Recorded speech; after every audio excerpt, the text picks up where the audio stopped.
То, что вы сейчас услышите, еще каких-нибудь 30-40 лет назад казалось невозможным. Голос Вселенной. Его научились записывать только в 1964 году. Сейчас с помощью электронно-вычислительной техники у нас есть уникальная возможность услышать эту музыку.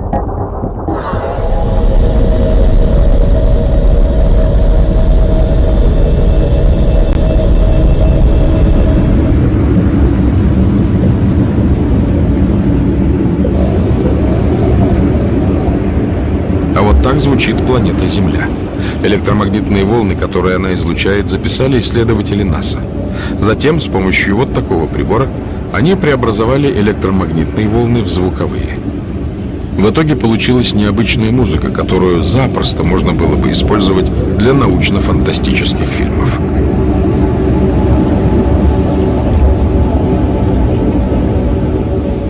Ученые выяснили, не только Земля, а все планеты Солнечной системы производят электромагнитные волны.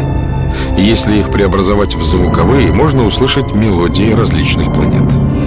Все они разные. Можно сказать, каждая планета поет свою собственную песню. Объясняется это просто: величиной, скоростью вращения и удаленностью от Солнца.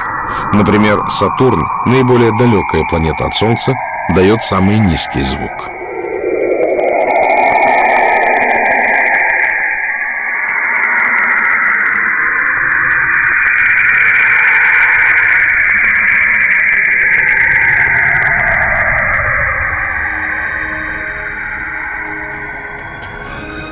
Совсем недавно ученым удалось сделать просто невероятное открытие.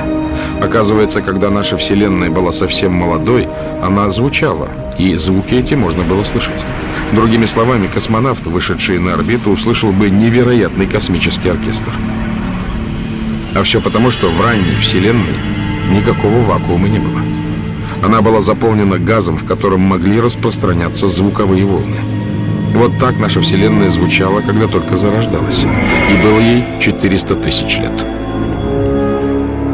То излучение, которое мы видим, если в нем можно обнаружить какие-то неоднородности, то действительно можно по этим неоднородностям пытаться восстановить картину изначальной Вселенной и попытаться уже определить, какие звуки этой Вселенной могли бы ранее существовать.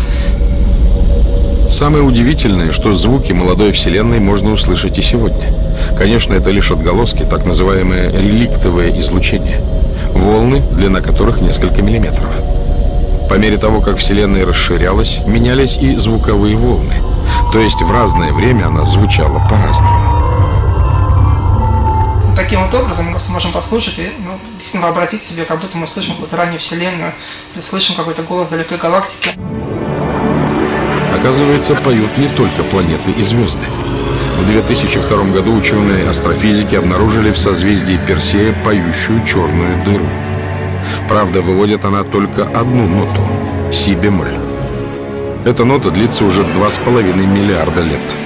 И звучит настолько низко, что человеческое ухо услышать это пение пока не в силах.